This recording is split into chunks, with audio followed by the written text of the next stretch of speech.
day, and I would like to know where everybody goes. I say good day, it's such a good day, and I would like to know if I can have someone. Oh, but I'm having so much fun. It's such a shame, but I'm having so much fun.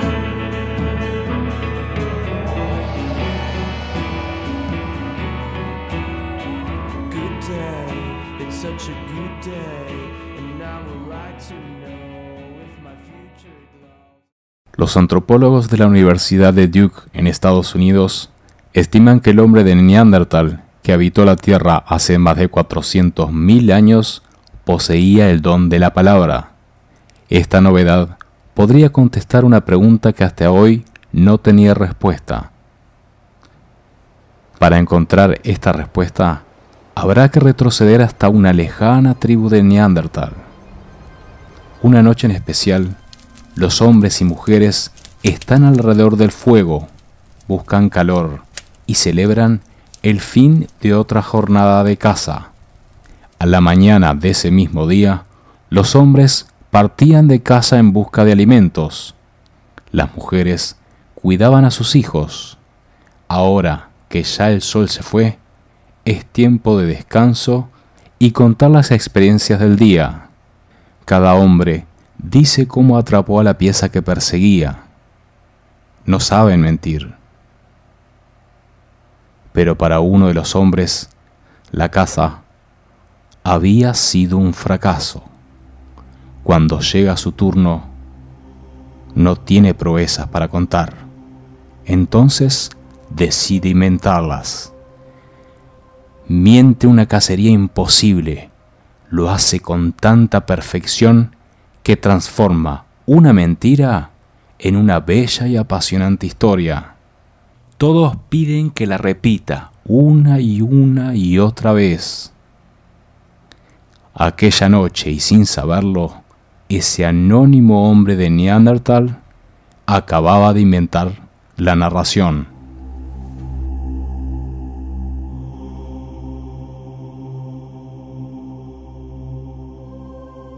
Hemos tenido la suerte de heredar en su forma más pura esa forma de narrar, porque aún hay pueblos que se reúnen alrededor de una hoguera para escuchar cuentos, historias, leyendas. Y al escuchar este magnífico texto y lo que eso significa, qué grandiosa la narración oral, qué grandiosa la narración oral, porque es la primera demostración de cultura del ser humano. Y al decir esto, nuestra mente empieza a volar y a volar y a volar. Y al abrirse el cofre de la memoria salen los recuerdos. Y algunos ya lo creíamos olvidados. Entonces retrocedemos a la edad de nuestra infancia.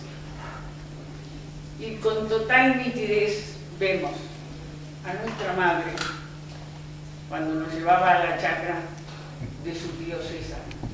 Un hombre inolvidable que para nosotros fue un abuelo postizo, que quisimos mucho y aún lo queremos.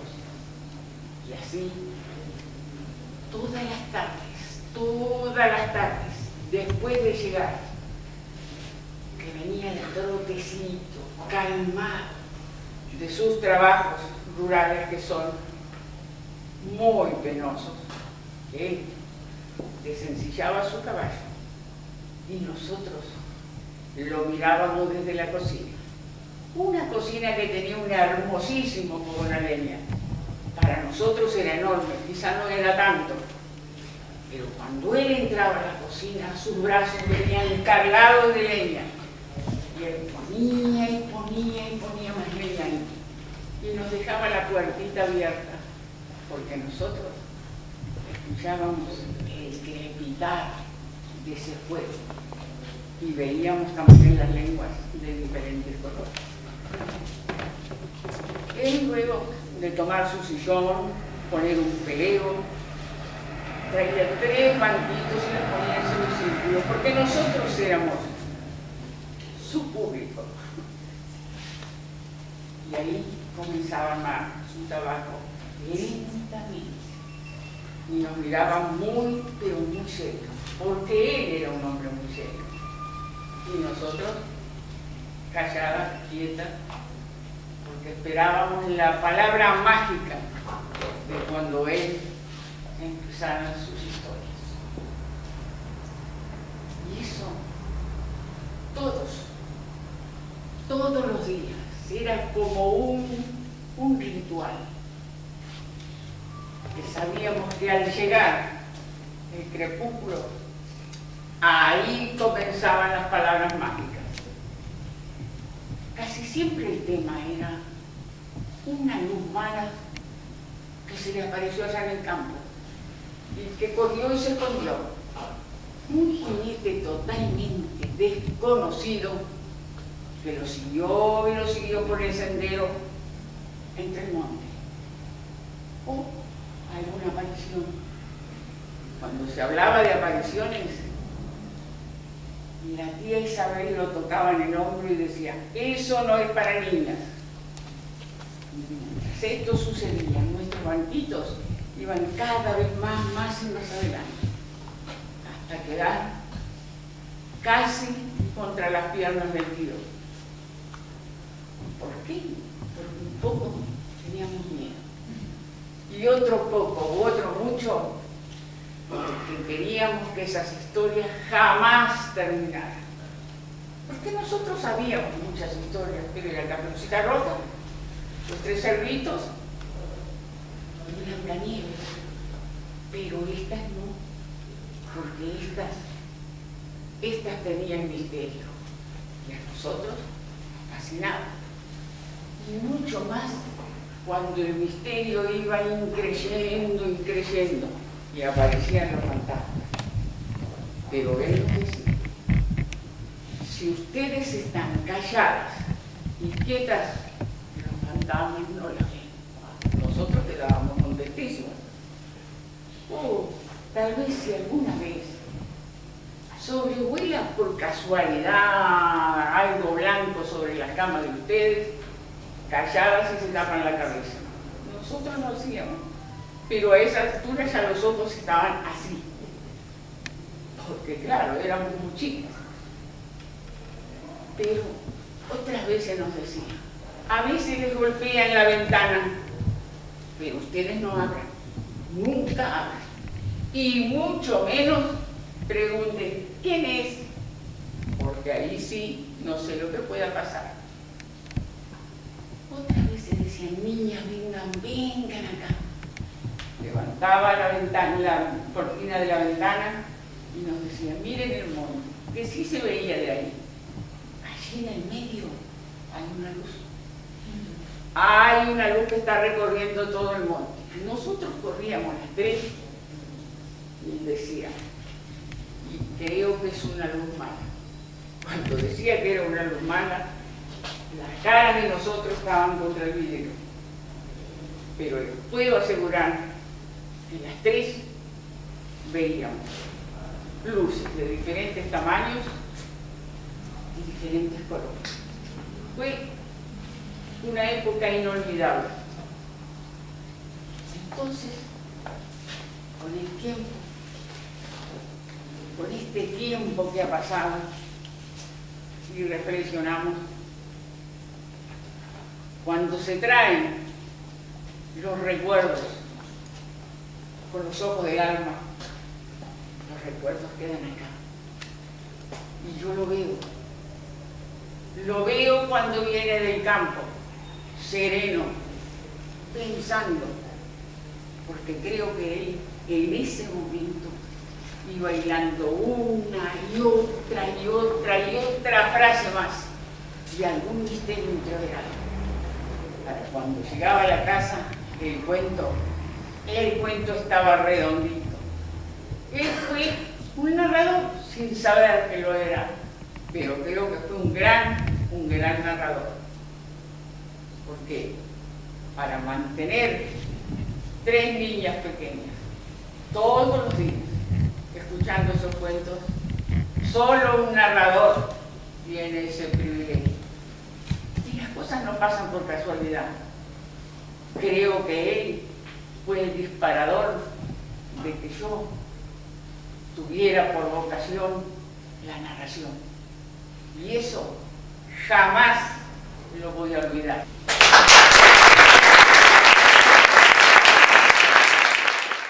Yo nací en el Faro de Cabo Polonio y tengo el recuerdo de un farero, Melitón Álvarez, hombre de campo y mar, pescador nato. Yo sentía admiración por Melitón, lo seguía a todos lados. Para mí era un ser sobrenatural. A veces venía con mucho pescado y yo le preguntaba, ¿de dónde trae tanto pescado? De Punta del Diablo. ¿Y va solo? ¿No tiene miedo? ¿Su mamá lo deja? No me contestaba. Otras veces lo perseguía cuando venía con provisiones del Chuy para que me diera ticholos. Vaite de aquí, porota, me decía, porque en Cabo Polonio me dicen porota. Y me echaba y yo me iba toda triste. Pero a los pocos días se acercaba y me daba o una estrella de mar o un caracol. Ya me daba cuenta que no estaba enojado conmigo. Muchas veces el encargado del faro salía con sus prismáticos mirando hacia la playa norte. Yo me acercaba, era muy chiquita en ese entonces. ¿Qué está mirando? Es Melitón y viene con pescado. ¿Pero cómo lo ve? Si es un puntito muy chiquito. ¡Es Melitón! Y se encerraba en su oficina y guardaba los prismáticos, que cuidaba con devoción. Nadie podía tocar esos prismáticos. Yo esperaba el puntito que se acercaba, pero cuando me cansaba me iba a jugar. Cuando volvía a salir el encargado con los prismáticos me arrimaba. Yo quería ver si se había equivocado. Él miraba hacia el horizonte, entraba a la oficina. No, no se había equivocado. Ya viviendo en Montevideo, íbamos de visita al faro y escuché que un día Melitón le dice a mi papá, mañana voy a pescar. Yo no me podía perder de conocer al diablo. Entonces dije, yo voy con usted. No, tú no te vas a despertar. No, hace mucho frío. No, yo voy. No dormí en toda la noche, se imagina. Cuando apareció con la caña de pescar, yo estaba con el mate al lado. Mi decepción tremenda. Se dirigió para atrás del faro a las rocas. Yo lo seguí. Me senté y me dice, no te acerques que te puedes resbalar. No, traje las alpargatas. Me quedé horas. Le ofrecí mate, no quiso. Cuando me di cuenta que le había traído mala suerte, le dije que me iban y me contestó y me fui. Ya señorita, nos dejaban acercar, siempre íbamos a visitar el barco Don Guillermo, que había encallado cerca de Punta del Diablo. En una de nuestras visitas, yo me retiré y fui a conocer dónde Melitón pescaba. Solo encontré una ensenada, un mar muy profundo y un bote de pescadores que se iban al cabo de nuevo. Me senté en la arena y pensé, Melitón acá pescando y solo no, tal vez con el diablo que se ha escondido para que me deje soñar.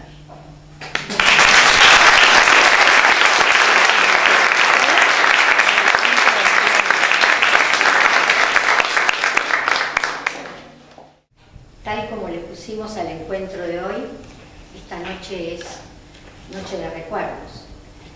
Y cuando comenzamos a recordar, que empiezan a pasar por nuestro corazón un montón de sentimientos, de vivencias, de imágenes, de lugares, de personas, que muchas veces esos recuerdos están llenos de colores. Aromas. Este recuerdo que yo voy a compartir con ustedes hoy es un recuerdo que si ustedes vieron el programa capaz lo asociaron justamente con el sabor, porque es la torta de chocolate. Y posiblemente puedan pensar que puede ser de recuerdo una torta de chocolate, más que decir que es rica o que no tanto. Sin embargo, para mí, esta torta de chocolate está llena de recuerdos. Me acompañó durante toda la vida. Nosotros nos mudamos a aquel barrio cuando yo tenía 5 años, constituyente entre Magallanes y Gaboto. Cuando yo vi la vereda a donde nos mudábamos, me quedé asombradísima porque era enorme, al menos así la veía yo con 5 años. Sucedía que en ese momento Constituyente tenía ya estipulado un retiro nuevo para las nuevas edificaciones, y justo donde estaba el edificio donde íbamos a ir a vivir, el retiro ya estaba hecho.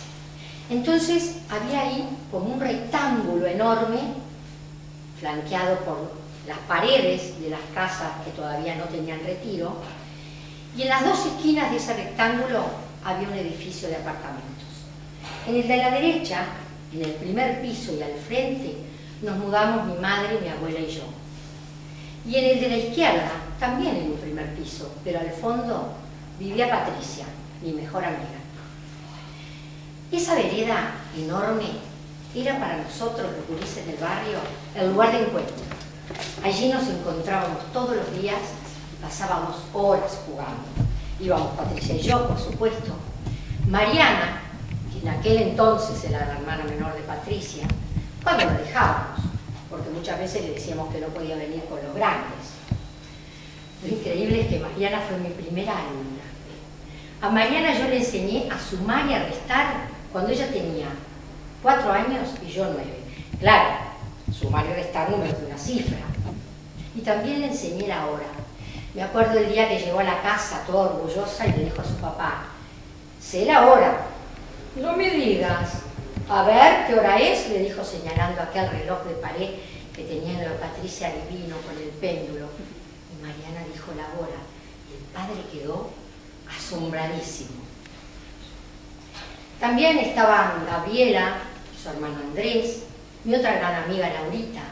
Su mamá hacía unas natillas deliciosas, pero nunca nos dio la receta porque las vendía.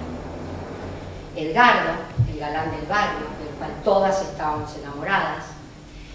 Y el hijo de los dueños de la lanería, que si mal no recuerdo se llamaba Giancarlo o algo así.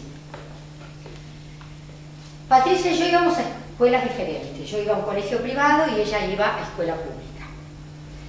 El tema es que en este colegio privado al cual yo iba, tenían la política de a mitad de año subir la cuota y hacerla retroactiva a marzo. Imagínense lo que eso significaba para mi madre, para cualquiera, pero para mi madre, que tenía un presupuesto sumamente ajustado y hacía un gran sacrificio para mandarme al colegio. Eso hacía que, bueno, no pudiera seguir adelante con ese presupuesto. Así que la fastidió mucho y a fin de año me sacó de la escuela, de ese colegio donde yo iba, y me mandó a la escuela junto con Patricia, a la escuela Venezuela. Así que yo, agradecida a la política de este colegio, que pude ir a la escuela Venezuela gracias a eso. Recuerdo el primer día de clase en esa escuela. Tenemos una foto con Patricia en la puerta de la escuela. Las dos bien duritas, con túnicas blancas inmaculadas, enormes moñas azules y por supuesto Mariana con nosotros. La que me recibía cuando yo volvía de la escuela y me daba la leche era mi abuela. Mi madre trabajaba todo el día. Pero resulta que en determinado momento a mi abuela se le ocurrió estudiar corte y confección. Y eso hacía que ella no iba a poder estar para recibirme y darme la leche. Así que mi mamá habló con María Edna, la mamá de Patricia, y le pidió que yo fuera a tomar la leche a lo de Patricia. Y yo adoraba tomar la leche a lo de Patricia, porque todo era más rico, como siempre le sucede a los niños. Tomábamos completo puritas y comíamos galletitas Chiquilín o galletitas María. Y con las galletitas María hacíamos refuercitos de dulce de leche que aplastábamos para comernos primero lo que salía por alrededor y competir a ver a cuál le salía el gusanito de dulce de leche más largo por los agujeritos de la galletita. Eso cuando María Edna no hacía torta de chocolate. Cuando ella hacía la torta de chocolate, Patricia y yo nos quedábamos sentaditas en la cocina esperando. Esperábamos el momento en que María Edna cascaba los huevos. Ella lo hacía con sumo cuidado, de tal manera de no quebrar mucho las cáscaras, y de que las dos partes fueran bastante similares.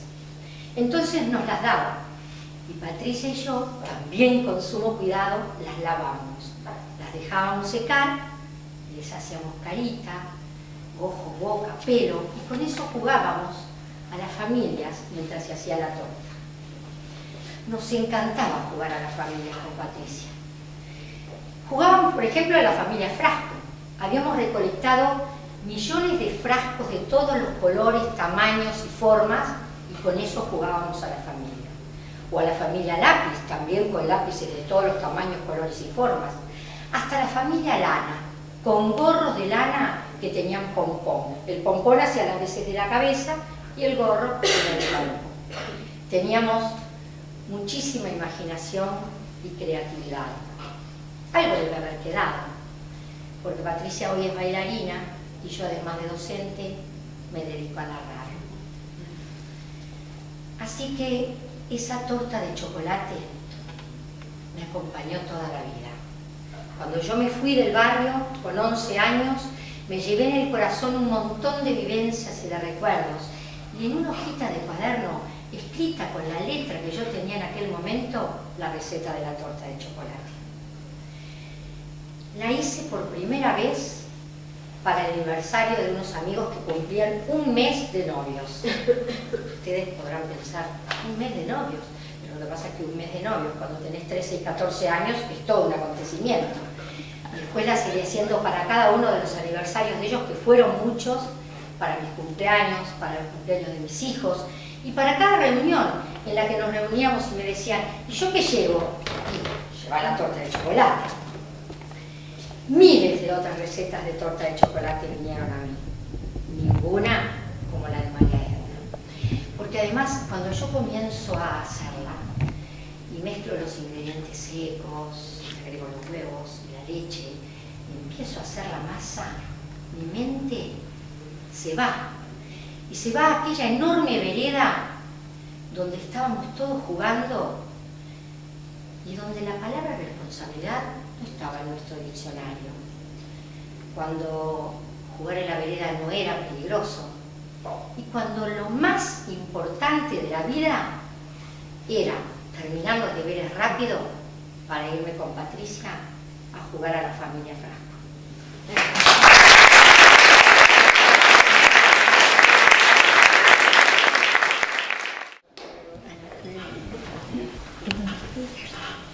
¿Ustedes vieron la cara de alegría de Ana cuando habló que la cambiaron de una escuela a la escuela Venezuela? Cuando ella hizo ese cuento, a mí algo me hizo clic en la memoria y me acordé también de una historia que se desarrolla en una escuela. Esto pasó hace mucho tiempo. Un inspector de escuela recorría las escuelas de su zona. Entró a una de ellas y caminando por el corredor se enfrenta a uno de los salones donde siente que hay un ambiente caótico, un desorden tremendo. Mira hacia adentro y algo que le llama poderosamente la atención es ver que la maestra estaba muy sentada atrás del escritorio. Decide entonces presentarse. Buenos días, señorita maestra. ¿Algún problema? Ay, señor inspector, ni me hable. ¿Cómo no va a existir problemas? Fíjese que estamos a qué altura del año y primaria no me ha enviado ningún tipo de material nuevo. No tengo nada para mostrarle ni nada para enseñar. El inspector, que era un docente de alma, comenzó a mirar la clase que en ese momento estaba en un silencio, con los ojos atentos al inspector. Dirige su mirada hacia el escritorio de la maestra y ve un corcho. Tomó el corcho y se acercó a la clase y los niños estaban deseando comenzar el trabajo. Se lo enseñó y les dijo, ¿qué es esto?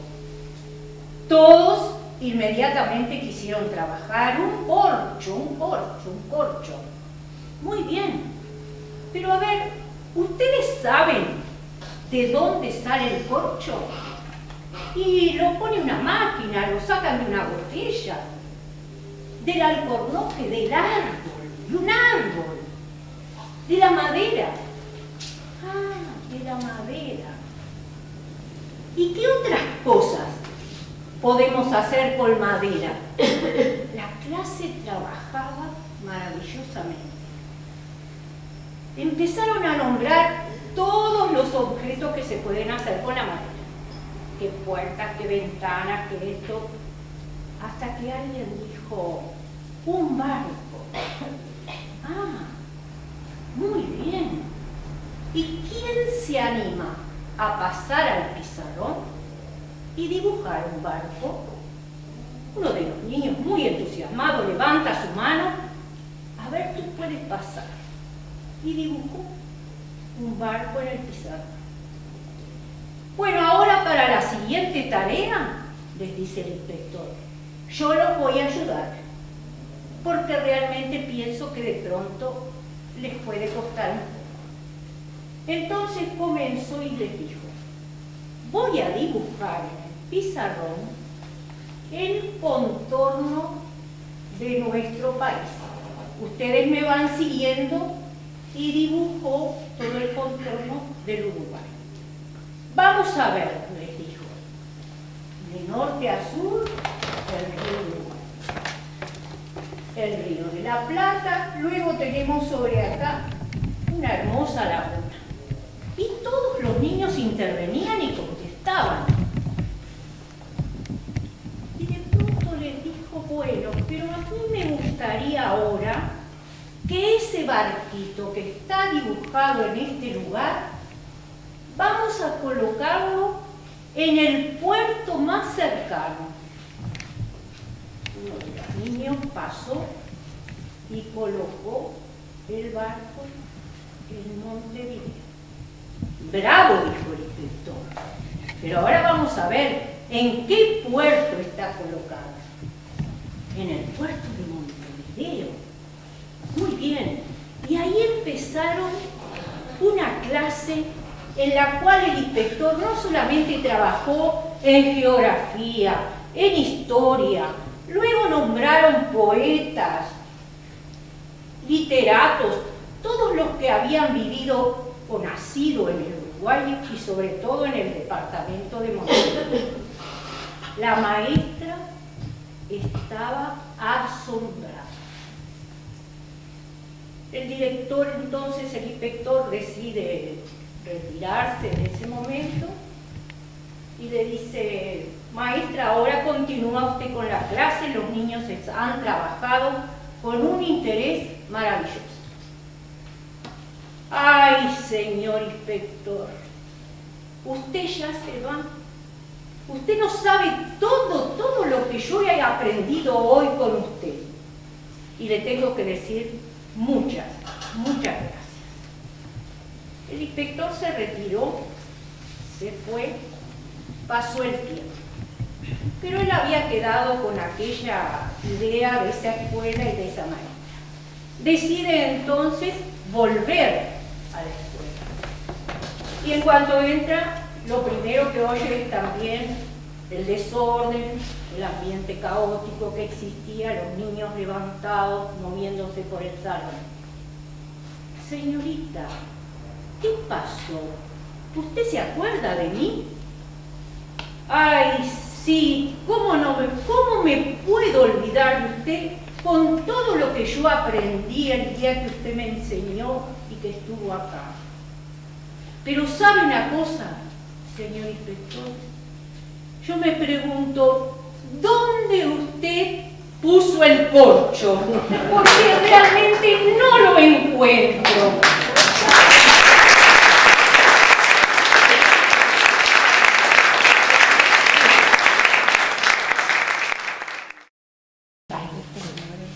El colegio al que nosotros asistimos, que crecimos en Colegio, tenía una capilla nueva.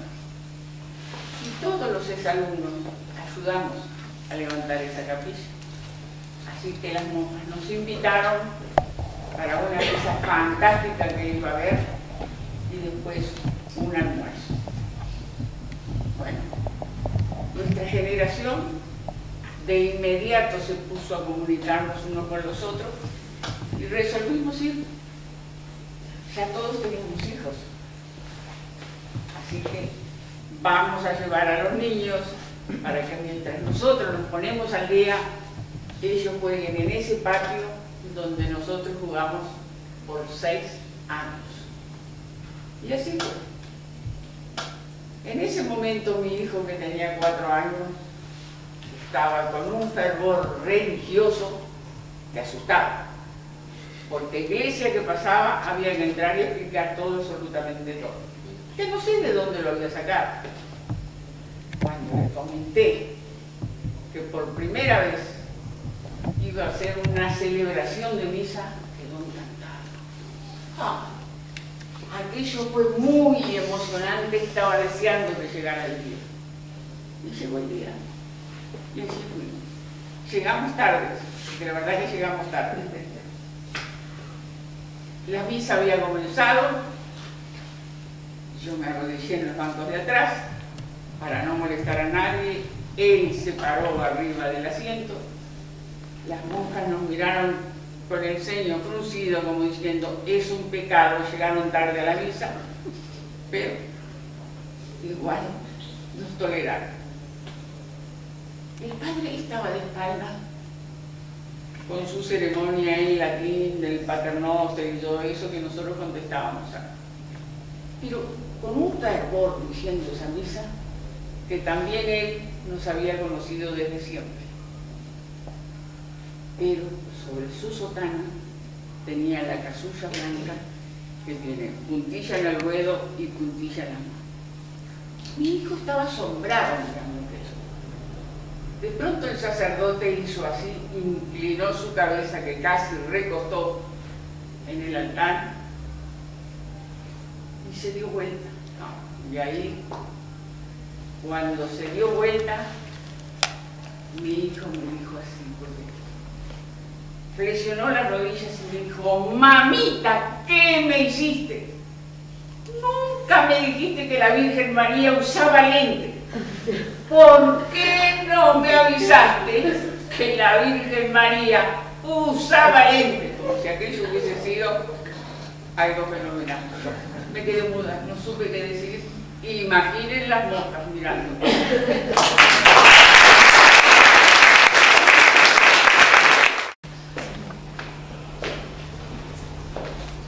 Cuando vivía en el Faro, mis hermanos y yo teníamos una gaviota cada uno. Para mí era un sueño tenerla, era mi juguete, mi muñeca.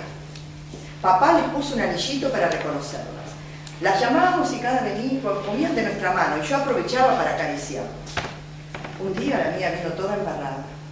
La tomé en mis pequeñitos brazos y la llevé a la pileta de la enjaboné.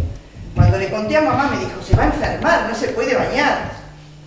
La esperé un día y otro y no volvió más mi gaviota. Y oí que alguien dijo, debe haber muerto. Yo no podía entender. Yo solo quería verla linda y limpia porque me sentía su mamá. Ya de grande, todos los años visitábamos el Faro, intentaba encontrarla entre las gaviotas y gritaba su nombre, Tita, ¿dónde estás? Quería explicarle. Muchas veces pensaba, no, seguramente está asustada, por eso no volvió más. Tal vez algún día nos encontraremos y volando sobre el patio de nuestra niñez, sonreiremos con nostalgia.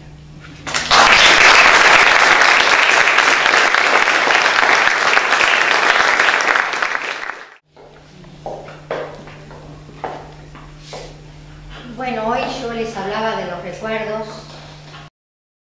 de las historias, y en los recuerdos también están las personas, esas personas que pasaron por nuestras vidas y a veces compartieron unos ratitos o mucho, depende. Y en este recuerdo yo voy a traer a mi abuela, Lala, mi abuela materna. En realidad la vida de mi abuela fue muy dura. Cuando ella nació, le quisieron poner Ramona, en honor a una de sus abuelitas. Pero como no les gustaba, lo dieron vuelta y la llamaron Anomar, que es Ramona al revés. ¿Cómo se llama la niña?, preguntó el cura cuando la fueron a bautizar. Anomar Elida, le dijeron. ¡Ja! Anormal fue el que le puso el nombre. Yo la voy a bautizar Elida. Y así fue. La bautizó Elida, pero ella, por su forma de ser tan infeliz, se hizo llamar Anomar toda su vida. Con todo lo que eso le acarreaba, porque en realidad cada vez que le preguntaban el nombre, a ella le daba una vergüenza tener que decirlo y soportar las risas disimuladas o no de la gente que se lo estaba solicitando. Pero bueno, como les decía, realmente fue dura la vida de mi abuela. Cuando ella tenía 15 años, a raíz de una infección en uno de sus dientes, se los quitaron todos. Estuvo varios días sin dientes. ¿Se imaginan para una persona estar varios días sin dientes? Y más cuando tenés 15 años. Después, un tiempo más adelante, siendo jovencita, recibió una cartita de un dragón. Así se les decía a los mozos que cortejaban a las muchachas en aquella época. La cartita decía así: señorita, si usted me lo permite, me gustaría visitarla para conversar y conocernos más. Pobre muchacho, si se hubiera enterado lo que esa cartita causó. Porque a raíz de eso, su mamá decidió traerla de donde vivía, en Durazno, en el medio del campo, acá en Montevideo, pupila a un colegio de monjas. Estuvo un año sin ver los padres. Cállate que llegue la Llorona, decían sus compañeras cuando la veían venir. Se casó a los 23 años con un empleado del comercio de su padre.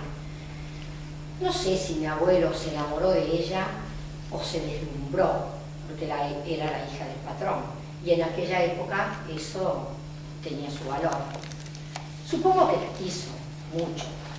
De ese matrimonio nació su única hija, mi madre, en un parto, como no podía ser de otra manera. Y a partir de ese momento, mi abuela se dedicó, en el acierto o en el error, a ser madre. Creo que más en el error que en el acierto, porque por su temperamento, ella era una persona muy apocada, muy nerviosa, súper miedosa, y entonces fue una madre sumamente sobreprotectora, que no dejó que su hija tuviera nada de libertad. A todos lados donde iba su hija, ella iba. Y eso deterioró la relación. Yo me crié escuchando a mi mamá decir que ella no la había querido como una madre. Entonces yo no sabía si se podía querer a mi abuela o no, pero la quise, y la quise mucho. Porque ella no habrá sabido ser una buena madre, pero fue una buena abuela. No fue una abuela de esas enérgicas que continúan la educación con sus nietos. No. Tampoco fue la abuela piola, la que uno va y le cuenta todo. Tampoco. Pero fue la abuela que cuando toda la barra nos reuníamos en casa los miércoles, la barra de 13 y 14 años, ella nos hacía una pascualina de masa hojaldrada casera con azuquitas por arriba, que hasta el día de hoy todos mis amigos recuerdan. La pascualina de Lala. Y bueno, de comidas, yo tengo tantos recuerdos: la crema frita, el pastel de queso, el arrollado de verdura con masa casera. De sus 3 bisnietos, ella conoció a los 2 mayores, fundamentalmente al mayor, Joaquín. Muchas veces yo llegaba de trabajar y la encontraba tirada en la alfombra jugando con Joaquín. ¿Qué haces, Lala, en la alfombra, tirada? Bueno, él me lo pidió. Aquella tarde estábamos reunidas en casa todas las mujeres de la familia. Y para no variar, se discutía. Y para no variar, el punto era mi abuela Lala. Y le hablaban, y le decían lo que tendría que haber dicho y no dijo, y lo que tendría que haber hecho y no hizo, y lo que hizo mal, y lo que dijo mal. Y cada vez mi abuela se ponía más y más nerviosa, pero ella callaba, porque no confrontaba. Lo único que hacía era mover su cabeza de un lado a otro en ese tic nervioso que la caracterizaba y que cuanto más nerviosa se ponía, más lo hacía. En ese momento, cuando ya no daba para más, cuando la tensión estaba que uno dice, bueno, ya basta, que la termine, que se acabe esto de una vez, por favor. En ese momento Joaquín estaba, para no variar, jugando en la alfombra, aparentemente muy ensimismado en su juego, se levantó, se sentó en su falda, apoyó su cabecita en el pecho, me la abrazó fuerte, fuerte, mientras dos lagrimones corrían por las mejillas de mi abuela. Y yo supe ese día que ella fue feliz.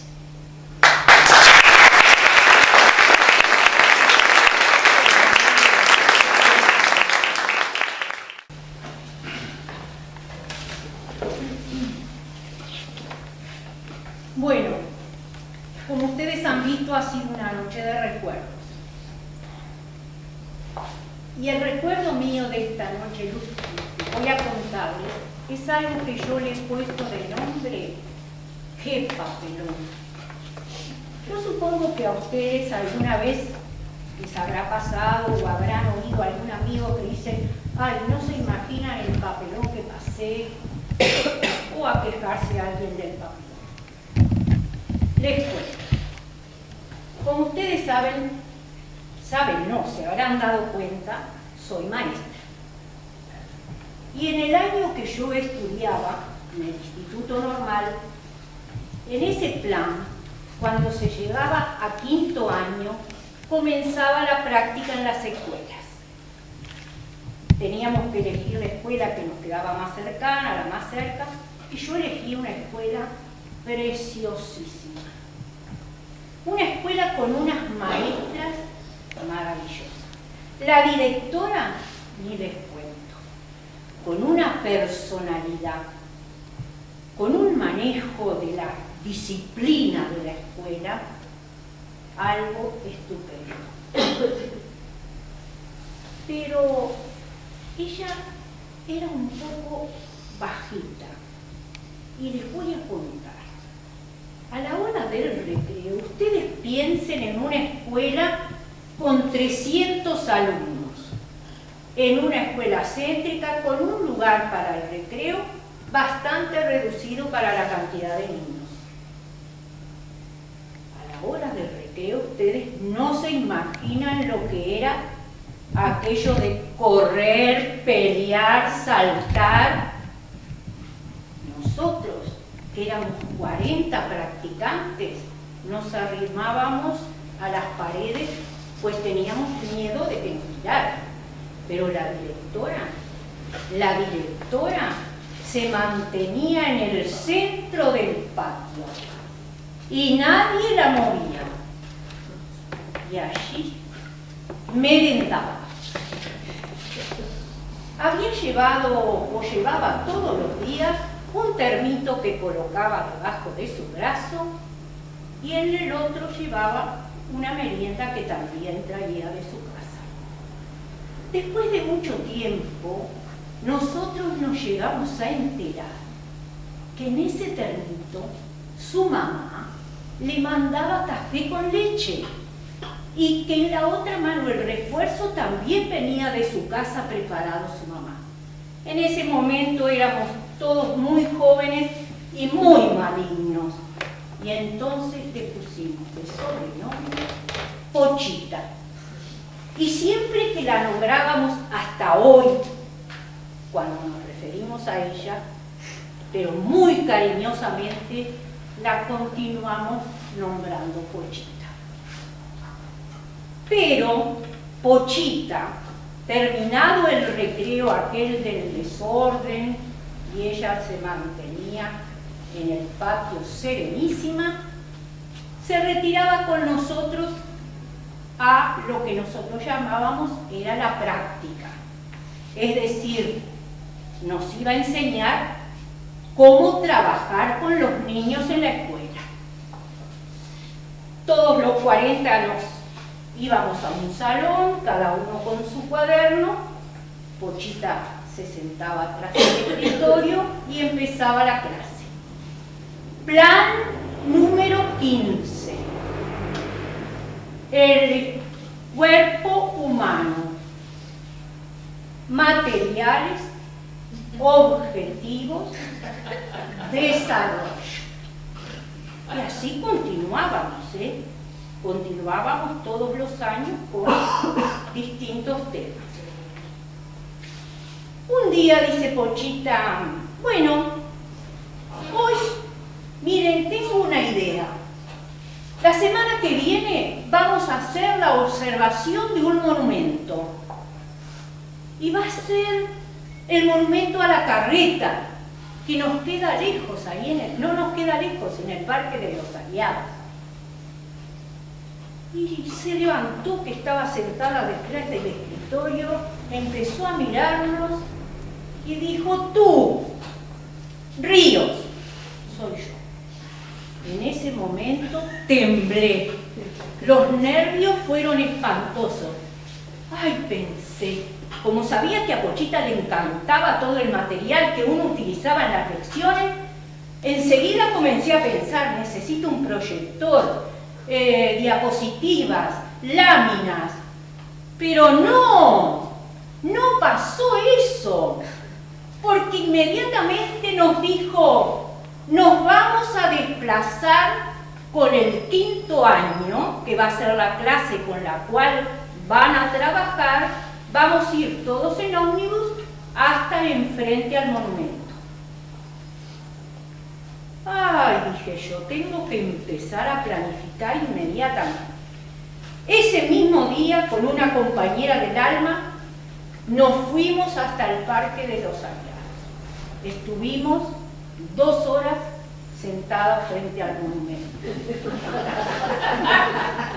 Sí, porque teníamos que verlo en todos los detalles. ¿En qué material estaba hecho? ¿Cuántos bueyes llevaba la carreta? ¿Cómo estaban colocados? A ver qué otras cosas también llevaban.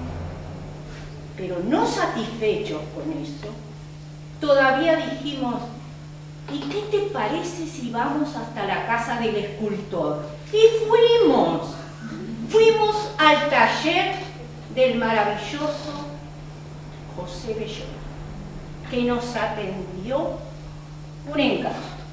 Ustedes no se imaginan toda la información que nos dio.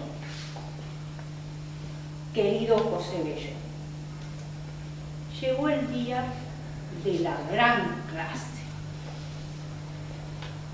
Todo el 5º año, todos los practicantes, nos fuimos en ómnibus y estuvimos allí frente al monumento a la carreta. Yo estaba tan contenta porque ustedes no se imaginan todo lo que había planificado y toda la información que tenía. Así que cuando llegamos, yo me paré frente al monumento. Los niños de 5º año en semicírculo y del otro lado también todos los practicantes. Y yo comencé a exponer todo lo que sabía. De frente al monumento estuve todo el rato hablando y diciendo, observen niños, y vamos a ver, y esto nos dijo, y esto está acá. Los niños acá, los practicantes acá. Cuando terminé la clase, me di media vuelta, miré la cara de Pochita. No se imaginan lo que era la cara de Pochita. Entonces yo me dije, ay, ¿qué habrá pasado? Porque con todo lo que yo sabía no puedo haber dicho nada malo. Pero entonces, en ese momento, se me prendió la lamparita. ¿Qué era lo que había hecho mal. Nada menos que estar yo frente al monumento sin mirar en ningún instante la cara de los niños.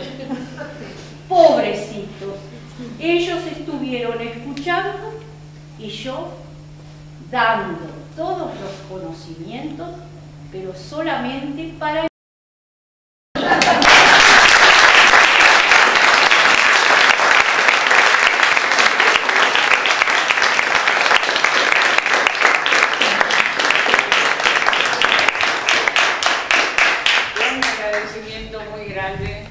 a la Embajada de la República Bolivariana de Venezuela por su aporte a la cultura y por todos los que nos han brindado desinteresadamente.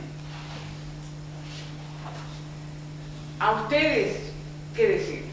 Nos han acompañado casi todo el año, así que muchísimas gracias. Hoy no les dijimos cuentos, porque creo que nos conocieran un poquitito más y les contamos pedacitos de nuestra vida. Les deseamos lo mejor